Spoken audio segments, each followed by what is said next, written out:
तृणाचिकेतस्त्रिभिरेत्य सन्धिं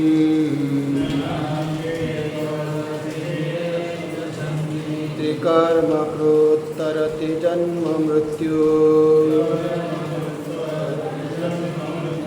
ब्रह्मयज्ञं देवमेढ्यं विदित्वा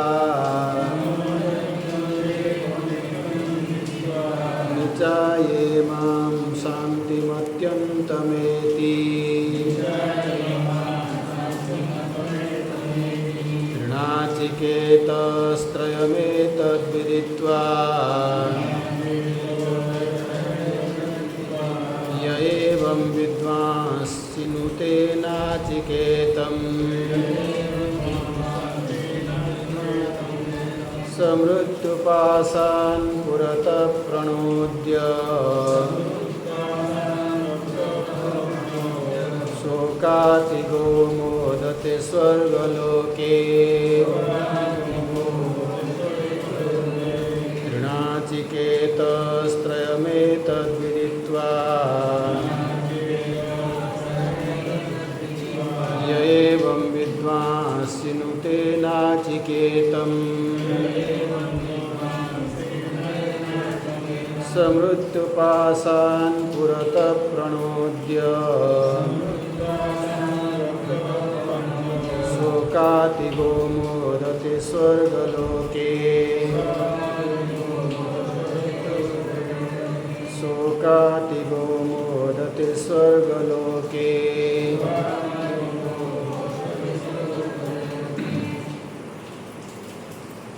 नचिकेता जमराजंक पाखु जो द्वितीय वर रूप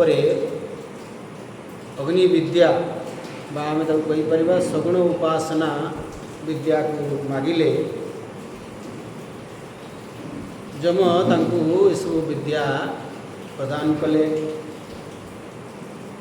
जदियो आम कह से नाचिकेता अग्नि बा अग्नि विद्यार विस्तार भाव में वर्णना नहीं किंतु श्रुति माता संकेत करिछन्ति जे वास्तव में से विद्या कौन एवं से विद्या को प्राप्त करने पाई से विद्या द्वारा उपकृत होगापी अधिकारी किए से कथा भी कहुई एवं से विद्यार फल कौन एक कथा भी कहुई नुहे। जदि केवल श्रुति माता को आम अध्ययन करवा खाली मंत्र आधार में विचार करवा एते क्लारिटी आसीपर किंतु भगवान शंकराचार्य भाष्य माध्यम आम पाखे एकदम स्पष्ट भाव में उल्लेख कर तेणु आम देखुले तृणाचिकेत तो तीन तीन कहुई बारंबार अर्थात या को आम विज्ञान अध्ययन अनुष्ठान आगे आम भल भाव जानिबा ता विषय पुंखानुपुंख डाटा कलेक्ट करवा से डाटा आधार रे ताकू भल भाव परीक्षा निरीक्षा कर देखा अध्ययन करवा रिसर्च करवा एवं तापर जाकि अनुष्ठान करवा ये हूँ तृणाचिकेता एवं ये अनुष्ठान करने हेले आम त्रिभिरेत्य संधि ये बहुत महत्वपूर्ण ये तीन तीन सहित आमर संपर्क थिबा दरकार यही आम निजक प्रस्तुत करिथिबा ताहले जाकि ए उपासना द्वारा आम उपकृत हो पारिबा एवं त्रिकर्मकृत जीवन यापन समय रे आमे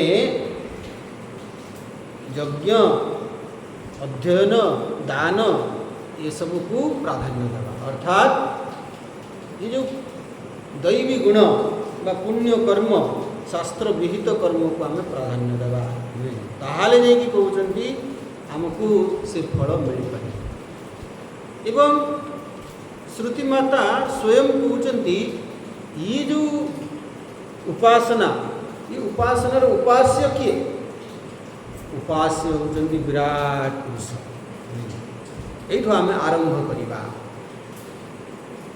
आकार को आम ग्रहण करवा एवं निराकार को आम ग्रहण कर सामर्थ्य आसीना कि से आकार को गोटे सीमित भाव में ग्रहण करवानी से आकार हूँ कौन विराट ये संपूर्ण विराट जगत भगवान को विश्व रूप विश्व एव रूप विश्व ब्रह्मांड भगवान को स्थूल शरीर सूर्य चंद्र तांकर आखि ऊर्ध्वलोक तांकर मस्तक पाद पाताल यही भाव में सहस्र शीर्षा पुरुष सहस्राक्ष सहस्रपाद से विराट पुरुष ही वर्णना कराई कौटू कौन सृष्टि हेले केमती कौन तेणु यही भाव में आम भगवान को कनसीव करवा मो भगवान किए यदि आप कहते मो भगवान खाली पुरी रे बसचंती तो दर्शन कौटी गले हम पुरी गले हम यदि जगतर नाथ संपूर्ण जगत रे परिव्याप्त संपूर्ण जगत हूँ रूप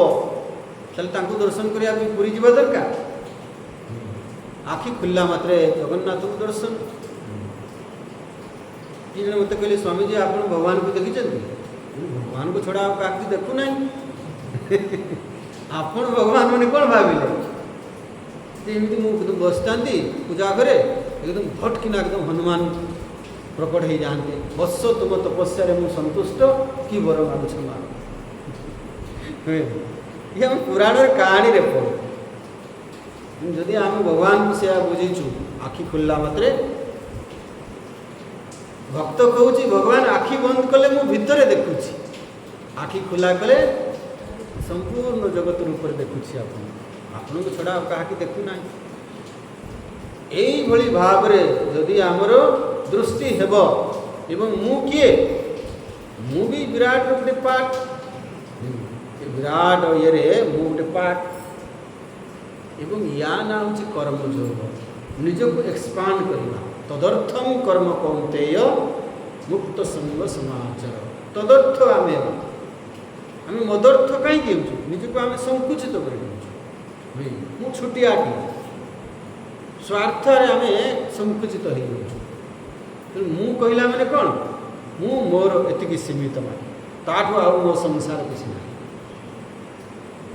किंतु जड़े निजक व्यापक कर जड़े नेता से जदि एमएलए सी कहूँ मो कन्स्टिट्यूशन मो पार्टी ना नहीं से एमपी हो गले सी कहते आ मेंबर ऑफ पार्लियामेंट तांकर टे अधिका बढ़ीगला से मंत्री हो गले आउ टे बढ़िला सारा स्टेट पाई सी हेले मुख्यमंत्री पूरा ओडिशार को रिप्रेजेंट कले से कहबे कि मु खाली केउझर कहे मु खाली केउझर कहे कहीं ना सी ओडिशा को पूरा प्रधानमंत्री हो गले पूरा देश मोर मु देश को रिप्रेजेंट कर देशर किसी हेले मोर असुविधा गुरुदेव को पचारे जे आपण तो बहुत विख्यात हो गले आपण कहीं राजनीति रे ये करूना कहले मु नेता हेबी नहीं मु नेता तैयारी करी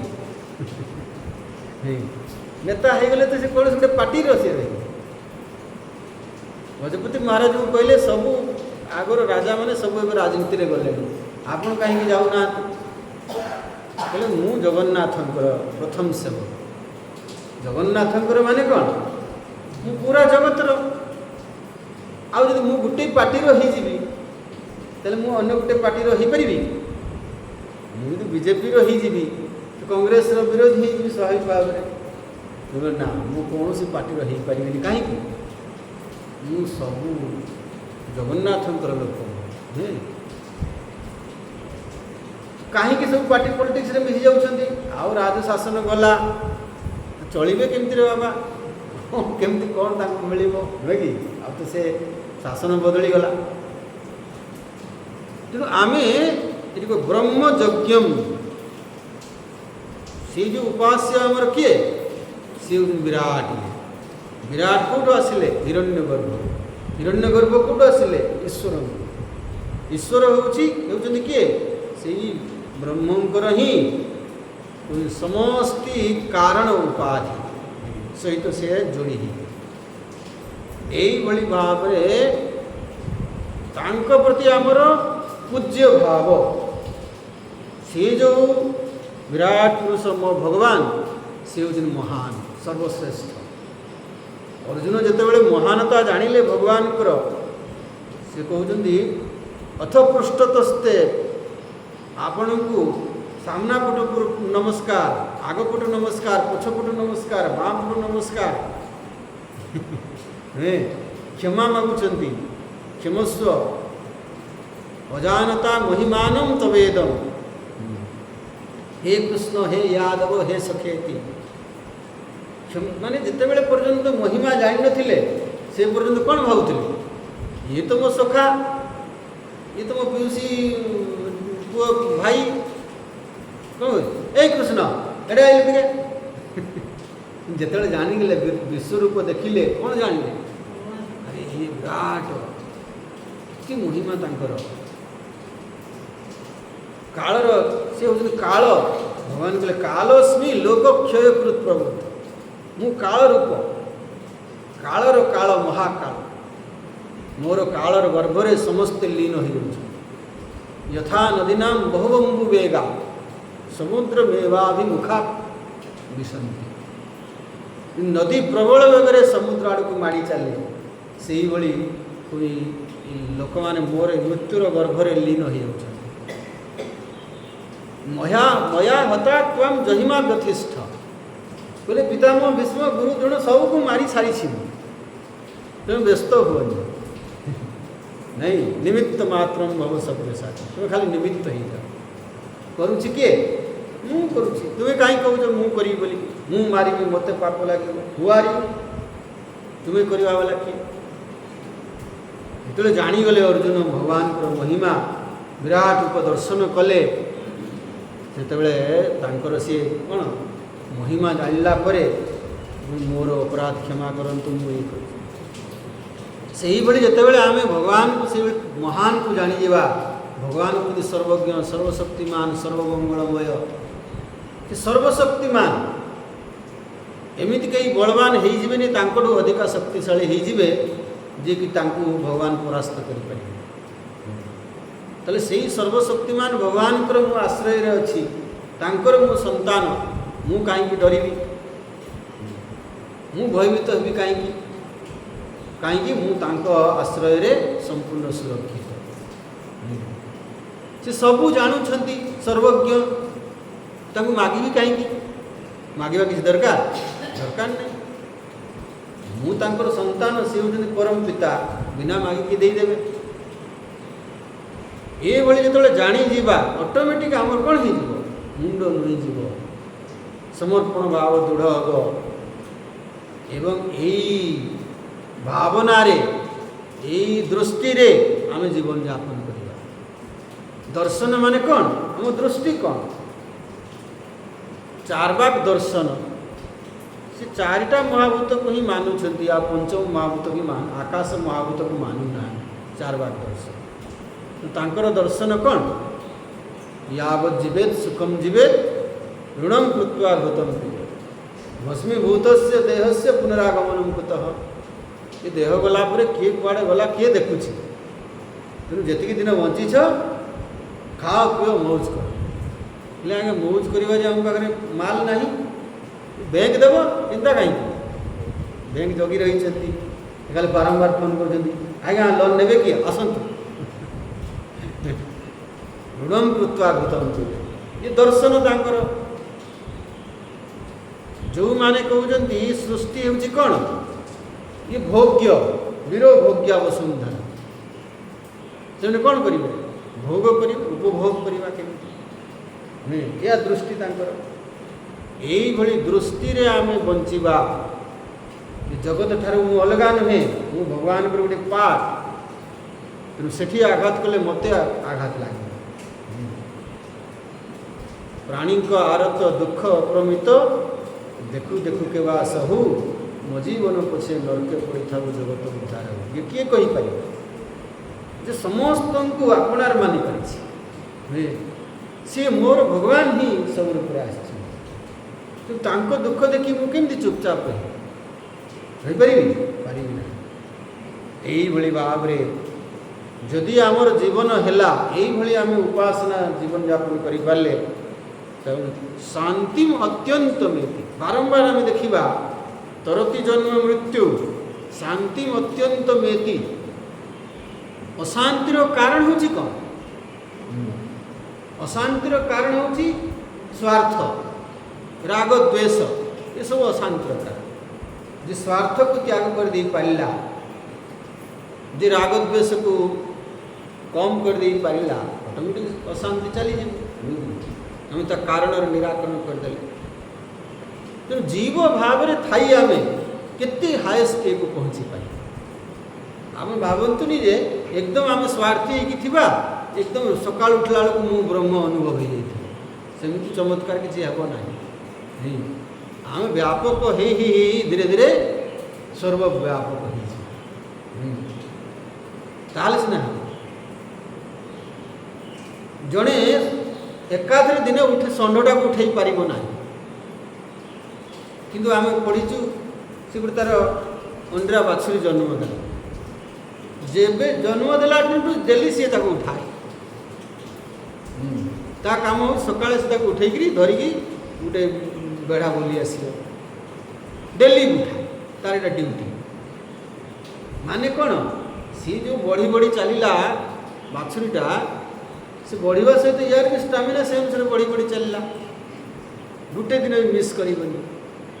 ତାପରେ ସେ ଯେତେବେଳେ ବଡ଼ ଷଣ୍ଢ ହୋଇଗଲା ସେତେବେଳେ ତାକୁ ଉଠେଇ।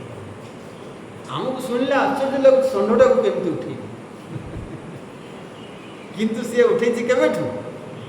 ସେ ବାଛୁରୀ ଜନ୍ମ ହେଲା ଦିନଠୁ ଉଠଉଛି। ତାର ଏଇଟା ଗୋଟେ କାମ। ସେଇଭଳି ଆମେ ଏବେ ଶୁଣିଲା ବେଳକୁ ଲାଗୁଛି ମୁଁ ବ୍ରହ୍ମ କେମିତି ହେବି? କାହିଁକି?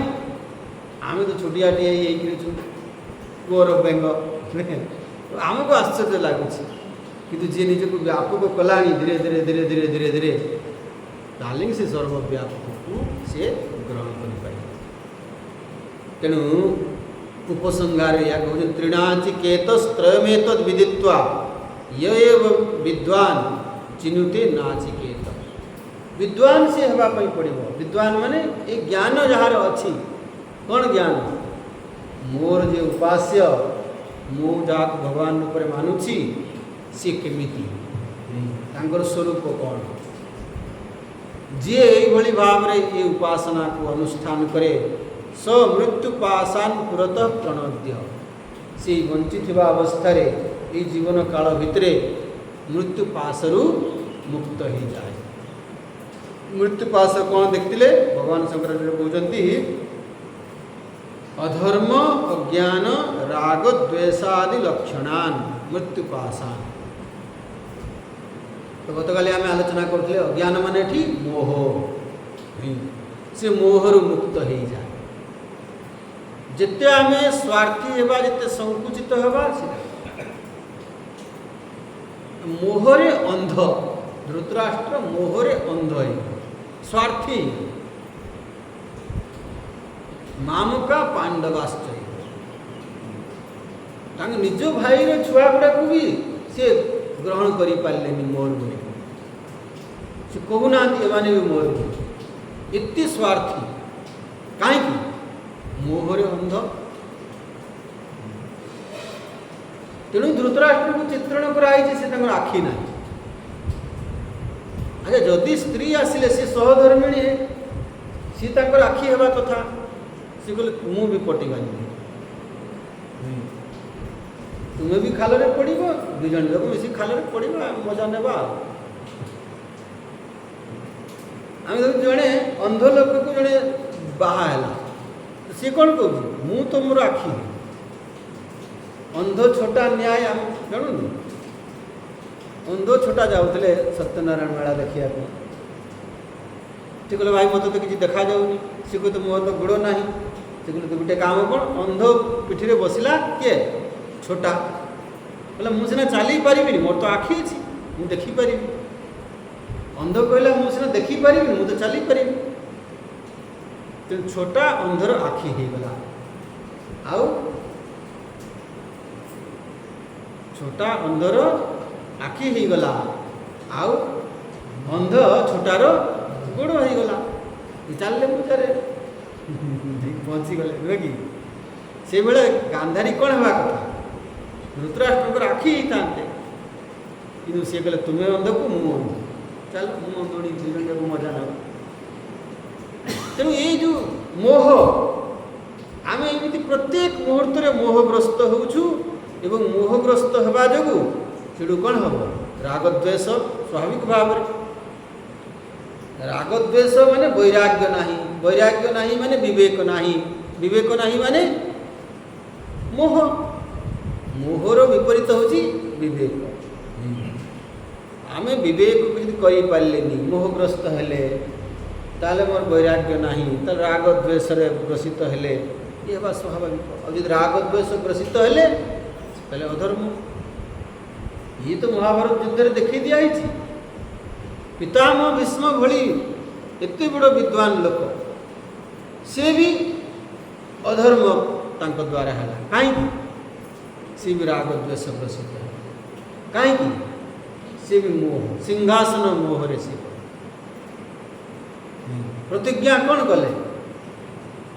ଯିଏ ବି ସେଠି ବସୁ ସେ ସିଂହାସନରେ ମୁଁ ତାକୁ ସୁରକ୍ଷା ଦେବି। ଏମିତି କ'ଣ ପ୍ରତିଜ୍ଞା କରିବା କଥା? ଏଇଭଳି ଭାବରେ କହୁଛନ୍ତି ମୃତ୍ୟୁ ପାଶରେ ଆମେ ପ୍ରତ୍ୟେକ ମୁହୂର୍ତ୍ତରେ କ'ଣ ପାଶରେ ବାନ୍ଧି ହେଇଯାଉଛୁ। କିନ୍ତୁ ମୋହକୁ ଦୂର କରିବା ପାଇଁ କ'ଣ ଦରକାର? ଜ୍ଞାନ ରୂପୀ ବିବେକ ରୂପୀ ମୁଦ୍ଗର ପ୍ରହାର। ତେଣୁ ଗୋଟେ ବିଦ୍ୱାନ କୁହାଗଲା, ୟ ଏବଂ ବିଦ୍ୱାନ ସ୍ଥିନୁତି ନାଚିକେତ। ଏଇଭଳି ବିଦ୍ୱାନ ହେବା ପାଇଁ ପଡ଼ିବ, ବିବେକୀ ହେବା ପାଇଁ ପଡ଼ିବ।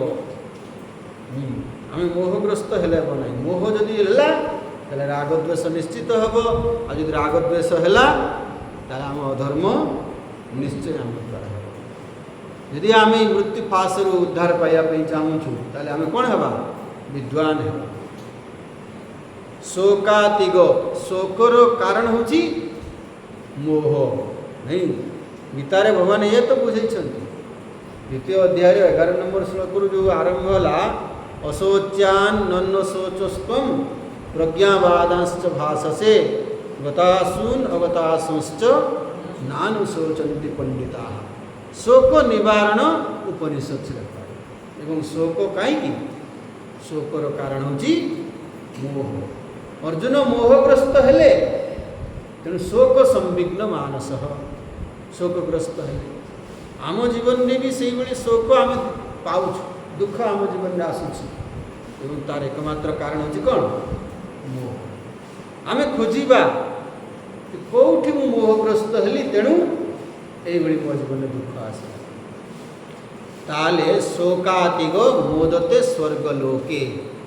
ସ୍ୱର୍ଗଲୋକ ମାନେ ସେ ବିରାଟ ଆତ୍ମଭାବ। ଆମେ ବହୁତ ସମୟରେ କହୁ ଏଇଠି ସ୍ୱର୍ଗ ଏଇଠି ନରକ, ମାନେ କ'ଣ? ମୁଁ ଲୋକ ମାନେ ଅନୁଭବର କ୍ଷେତ୍ର। ମୁଁ କେଉଁଭଳି ଅନୁଭବ କରିବି? ଯେତେ ଆମେ ସ୍ୱାର୍ଥୀ ହେବା, ଯେତେ ନେରୋ ମାଇଣ୍ଡେଡ଼ ହେବା, ସେତେ ଆମେ ରାଗଦ୍ୱେଷ ଗ୍ରସିତ ହେବା, ବିକାରଯୁକ୍ତ ହେବା, ସେତେ ଆମେ କ'ଣ ହେବ? ଆମର ଅନୁଭବ ଦୁଃଖଦାୟକ। ସ୍ୱର୍ଗଲୋକରେ ମୋଦତେ, ମୋଦ ପ୍ରମୋଦ, ଆମୋଦ ପ୍ରମୋଦ, ଆମେ ସବୁ ଶବ୍ଦ ପ୍ରୟୋଗ। ମୋଦ ମାନେ ସୁଖ, ଅର୍ଥାତ୍ ଜୀବ ଭାବରେ ଥାଇ ଆମେ ଏତେ ହାୟ ସୁଖକୁ ପ୍ରାପ୍ତ କରିପାରିବା। ଏଇଭଳି ଭାବରେ ଏଠି କୁହାଯାଇଛି। ତ ସ୍ୱର୍ଗଲୋକର ଏଠି ଶୋକାତିଗ କ'ଣ କହୁଥିଲେ? ଭଗବାନ ଶଙ୍କରାଚାର୍ଯ୍ୟ କହୁଛନ୍ତି ମାନସେଇ ଦୁଃଖେଇ ହିଁ ବର୍ଜିତ। ଶୋକରୁ ମୁକ୍ତ ହୋଇଯାଆନ୍ତି ମାନେ କ'ଣ? ମାନସ ଦୁଃଖରୁ ତାଙ୍କୁ ଇଏ। ମାନସ ଦୁଃଖରୁ ମୁକ୍ତ ମାନେ ସୁଖ ଦୁଃଖ ହେଉଛି କ'ଣ? ମନର ଧର୍ମ। ଆମ ଧରନ୍ତୁ କ'ଣ ଗୋଟେ ଇଏ ହେଲା, ଇନ୍ଦ୍ରିୟ ମାଧ୍ୟମରେ ଆମେ ଦେଖିଲେ, ଗୋଟେ ବସ୍ତୁକୁ ଦେଖିଲେ, ଗୋଟେ ଦୃଶ୍ୟ ଦେଖିଲେ, ସେଇଟା ମୋ ମନରେ ଗୋଟେ ଅନୁକୂଳ ବୃତ୍ତି ଉତ୍ପନ୍ନ, ଅନୁକୂଳ ବେଦନୀୟମ ସୁଖମ। ଆପଣ ମୋତେ ପ୍ରଶଂସା କଲେ, ତାହେଲେ ସେ ପ୍ରଶଂସା ଶୁଣିକି ମୋ ମନରେ ଗୋଟେ ଅନୁକୂଳ ବୃତ୍ତି ଉଦୟ ହେଲା। ସେ ଅନୁକୂଳ ବୃତ୍ତି ମୋତେ ସୁଖ ଅନୁଭବ କରେଇଲା। ये सुख दुख ये मनर गोटे वृत्ति मात्र नुहे। तो जड़े चाहिए चेष्टा कले साधना द्वारा बाहर जिते प्रतिकूल आसुथाऊ ना कहीं मानसिक भाव में आम ताकू पॉजिटिव भाव में ग्रहण करि पारिले आमे आम पाई सेटा अनुकूल हो जाई परिबो, दुख आमको लागिबो नाही। केमिति एटा तो कर्म जगरे आम शिखुछु। से लोकटा गाली देला मु ताकू भगवान को प्रसाद रूप में ग्रहण कली। बोधे मोर टिके अहंकार बढ़ी जाइतिला सेतिपई भगवान यही भली शत्रु होइके आसिले मो जीवन रे एवं से अहंकार को दूर करने चेष्टा कले। सीए गाली देव मु किंतु ताकू केमिति ग्रहण करिबो? भगवान ही आछंती मोर मंगल करने। यदि यही भली ग्रहण करि पारिले ताले मते के दुखी करि परिबे? सी छेप थुकिला लोकटा छेप थुकिला ये आंको रगेबी ये केमिति रागी जातु ये क्रोध आसी जाऊ गाली दिंतु किंतु ये ताको केमिति ग्रहण कले? ये तुम्हें अपराध कौन कर प्रत्येक दिन थरे गंगारे बुड़ पकेबार मत पुण्य मिलता। आज तुम जो 108 बुड़ पकई यदि जड़े ग्रहण कर किए दुखी कर पाए? तेणु आमे परिस्थितिर दास नहु, आमे परिस्थितिर मालिक। ये सामर्थ्य आम पाखे अच्छी यदि आम इच्छा शक्ति से भाई आमे ज्ञान शक्ति इच्छा शक्ति को आम दृढ़ कर। शोकातिग अर्थ जिते प्रतिकूल परिस्थिति आसिले मध्य जे निजको सी व्यापक करिछि विराट ये सहित जोड़ी सी केबे हेले दुखी हेबो नाही एवं सही स्वर्ग सुख को सी आस्वादन करे। अर्थात एठी से स्वर्ग सुख को आस्वादन करे माने से भयरु मुक्त हो जाए, दुखरु मुक्त हो जाए, अशांति मुक्त हो जाए, ये हूँ स्वर्ग सुख। यही भाव में एठी भगवान श्रुति माता ये भाव में व्याख्या कले एवं भगवान शंकराचार्य तार उपसंहार कले। स्वर्गलोकर ये कहते स्वर्गलोके वैराजे विराट आत्मस्वरूप प्रतिपत्तिया। स्वर्गलोक माने विराट आत्मभाव को सी प्राप्त हो निजक सी केमी भाव में देखे मुझे से विराट गोटे अंश विराट गोटे पार्ट एवं से विराट के से मो प्रभु सर्वज्ञ सर्वशक्तिमान सर्वव्यापक से तांकर मुझे अंश जे यही भाव में निजक ये करे ताले से भगवानंकर जो दिव्य गुण ता पाखक आसिया तादात्म्य हो जाए। यही भाव में द्वितीय वरे नचिकेता या मागिले एवं अंतिम मंत्र रे उपसंहार करछंती पढ़िबा। ये जो प्रसंगर अंतिम मंत्र 19 नंबर एषते अग्निर्नचिकेत स्वर्ग्य यमवृणीथा द्वितीयेन वरेण एतमग्निं तवैव प्रवक्ष्यन्ति जनासः तृतीयं वरं नचिकेतो वृणीष्व एषतेऽग्निर्नचिकेत स्वर्ग्य यमवृणीथा द्वितीयेन वरेण एतमग्निं तवैव प्रवक्ष्यन्ति जनासः तृतीयं वरं नचिकेतो वृणीष्व।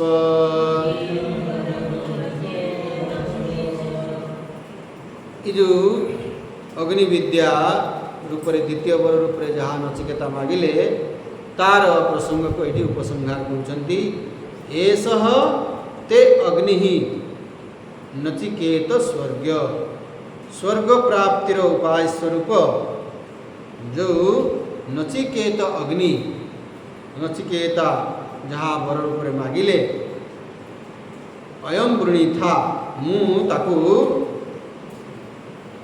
कौन कली वृणी था संपूर्ण भाव में वर्णना करदेली विस्तार भाव द्वितीय न वरेण तुम्हें जो वर मागिल द्वितीय वर रूप से मुझे अग्नि विद्यार विस्तार भाव तुमको वर्णना कर एतम अग्नि तवैव प्रवक्षन्ति जनास आज ठारू ए अग्नि विद्या को तुम नारे समस्त जानवे प्रसिद्ध एवं आगे यमराजा स्वयं नाचिकेत अग्नि बोली कहते एवं एवं तृतीय वरम नचिकेत भूस्व एवं तुम्हें तृतीय वर माग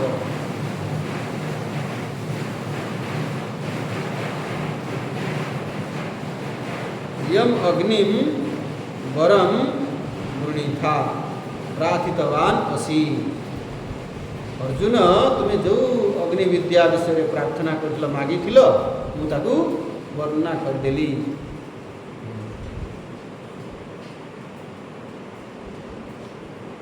तेणु किंच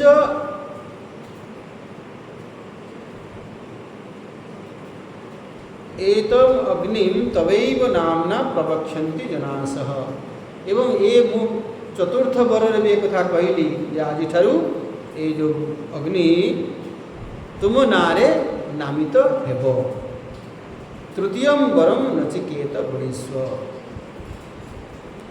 जे एबे तृतीय वर माग नचिकेता को लगुव जमराजा एत खुशी मोर तृतीयटा भूली गले ताले गला कहीं नचिकेता टार्गेट रे कौन रखिंट मोर तो ब्रह्म विद्या दरकार से तृतीय ये मागिबी नचिकेता भावुवे जमराजा एत खुशी हो गले चतुर्थ देदेले नहीं काले तृतीयटा भूली जाए कि जमराजा कहते ना ना मु भूली ना जोटा देती वादा किया है तो निभाना पड़ेगा मुझे माने निश्चय करी तेणु तुम्हें एवं तृतीय वर माग तस्मिन् ह्यादत्त ऋणवान अहम इति अभिप्राय बस जे मु जदि तृतीय वर न दिए ताले मु ऋणी ही मु तृतीय वर जदि न देवी मु ऋणी ही ऋणवान अहम इति अभिप्राय मु ऋणी होगापी चाहे ना मुझा कही कथा देची जे मु निश्चित भाव में देवी तेणु हे नचिकेता तुम्हें तृतीय वर माग ये भाव में उपसंहार कले कौटा ये जो प्रसंग जो अग्नि विद्या प्रसंग द्वितीय वर रूप जो मागी ये श्रुति माता उपसंहार कले एवं परवर्ती जो प्रसंग जो 20 नंबर मंत्र रु ये ब्रह्म विद्या प्रसंग आरंभ हो जहाँ नचिकेता तृतीय रूप से मागे किंतु यही प्रसंग आरंभ करने पूर्व भगवान शंकराचार्य गोटे सुंदर भाष्य ये कह जाए जे संबंध भाष्य एटा अग्नि विद्या प्रसंग चली पर्यंत या पर ब्रह्म विद्या प्रसंग आरंभ हम डायरेक्ट केमिति आम ये करवा तो ये गोटे बढ़िया सुंदर भाष्य लिखिं भगवान शंकराचार्य आज खाली मुझे भाष्यटा पढ़ीदेवी काली आम तार अर्थ देखा एतावधि अतिक्रांतेन विधि प्रतिषेधार्थेन मंत्र ब्राह्मणेन अवगंतव्यम यद्वरद्वय सूचितं वस्तु न आत्मतत्व विषयम याथात्म्य विज्ञानम ए पर्यंत ये कर्मकांड प्रसंग चलते कर्मकांड माने विधि प्रतिषेध विधि निषेधात्मक शास्त्र डूज एंड डोंट्स एटा कर ना मंत्र ब्राह्मणेन अवगंतव्य। मंत्र भाग, ब्राह्मण भाग, उपनिषद भाग पर्यंत आलोचना है। तो से स्तर रे दुईटा वर एपर्यंत नचिकेता मागिले, किंतु न आत्मतत्व विषय, आत्मतत्व विषय रे एपर्यंत आलोचना है ही नहीं। आत्मतत्व कौन? यथात्म्य विज्ञानम, जेमिति जोटा हमर वास्तविक स्वरूप, मोर जो वास्तविक स्वरूप से विषय एपर्यंत आलोचना है ही नहीं। अत विधि प्रतिषेधार्थ विषयस्य आत्मनि क्रिया कारक फलादि अध्यारोप लक्षणस्य स्वाभाविकस्य अज्ञानस्य संसार बीजस्य निवृत्त्यर्थ तद्विपरीत ब्रह्मात्मैकत्व विज्ञानम क्रिया कारक फल अध्यारोप लक्षण शून्यम आत्यंतिक निश्रेयस प्रयोजनम वक्तव्यम इति उत्तर ग्रंथ आरभ्यते। स्वामी एत लंबा एकाधरे या भगवान शंकराचार्य भाष्य लिखिं। जदि आम भाष्य न देखि खाली पढ़ी चली जावा ताले सेटा अन्याय है। तेणुक एया वर्तमान नचिकेता ए विषय रे आगक जमराजा पाखे तृतीय वर रूप में मागिबे।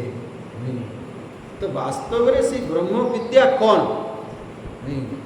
ब्रह्म ज्ञान कौन, जहाँ नचिकेता मागिबा जाउछंती तार संगति भाष्य ये भगवान शंकराचार्य लिखा। जैसे ब्रह्म विद्या कौन, खाली आत्मनि क्रिया कारक फल फलादि अध्यारोप लक्षण से बोली अज्ञान, अज्ञान वर्णना करा। अज्ञान कौन? अज्ञान निवृत्ति हेब क्या द्वारा? ब्रह्म विद्या द्वारा। नहीं, जो अज्ञान लक्षण वर्णना करा। ये अज्ञान कौन कहूँ जे क्रिया कारक फल आदि अध्यारोप लक्षण से जो ये उपरे अज्ञान कारण रू आत्मा उपरे क्रिया कारक फल यार अध्यारोप काली मुझे कहबी। एवं ये अज्ञान केमिति स्वाभाविक अज्ञान कौटू आसी नाही, अज्ञान स्वाभाविक माने अज्ञान कौ अज्ञान कारण कौन? कारण किसी ना, ये स्वाभाविक केबेठू अच्छी जना ना। आपन फ्रेंच जानती ना जाने ना, कहीं जानती? अरे जाने नहीं तो कहीं कौन केबेठू जानती नहीं कहब केबेठू आप जाना ताकू अज्ञानी अज्ञान को तेणु स्वाभाविक कहा। अच्छा आमे सेटा खोजुथिबा जे केबेठू जानिनी कहीं आसिला ना, केमिति तार निराकरण हम तार उपाय करवा कौटा बुद्धिमान केमिति निराकरण हम नुहे कि आप रास्तार जाऊँच जड़े एक्सीडेंट हो गला से आप आग खोलताड़ करेंगे कहीं सी एक्सीडेंट कला कौ पटू गाड़ीटा आसूला कार भूलुला से आगे देखिए ना आगे से लोकटा को हॉस्पिटल नहीं पहुँचे आग कौटा आम से खोजापी जा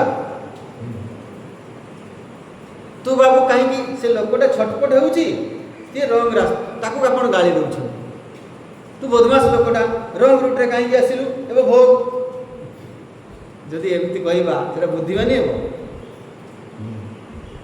सी रंग रूट्रे आसु जहाँ आसु सी एक्सीडेंट होकर खंडिया खाबरा होकर बेचारा मृत्यु सांगे ये कर प्रथम आगे कौन दरकार ताकू नहीं हॉस्पिटल पहुँचे से ही भली अज्ञान आम ग्रसित हो जा जो दुख पाऊँ बुद्धिमानी हूँ कौन एवं केमिति निराकरण हो तार उपाय करवा। एवं कहते ये कवि आत्यंतिक निश्रेयस प्रयोजन सर्वमंगल संपूर्ण भाव निश्रेयस संपूर्ण भाव आम श्रेय संपूर्ण भाव दुखर मुक्ति संपूर्ण भाव अशांति मुक्ति ये जो उपाय से ब्रह्म विद्या को ये पाई परवर्ती प्रसंग ये आरंभ करा आम आसंता काली विस्तार भाव देखा जे अज्ञानर स्वरूप नहीं जो ज्ञान द्वारा आम ग्रसित ताको आगे जानिबा दरकार अज्ञान को बुझिले जाइए ज्ञान को आम ठीक भाव में बुझीपार बंधन को ठीक भाव में बुझिले जाइए मुक्ति को आम ठीक भाव में बुझीपार नहीं बंधन को आम बुझीना मुक्ति केमती बुझीबा जो मैंने भावुंट घर संसार मु घर कली विवाह कली घर संसार कली सी तेणु मो बंधन मुक्ति मुक्त केमी घर छाड़देले मुक्त कि बंधन कारण नुहे तेणु घर छाड़देले मुक्त हो पार ना तेणु ये अज्ञानर स्वरूप कौन बंधनर स्वरूप कौन और केमी आम मुक्त हवा ये कथा भल भाव बुझा एकांत आवश्यक तेज आम आसंता काली टी आगे से आलोचना करवा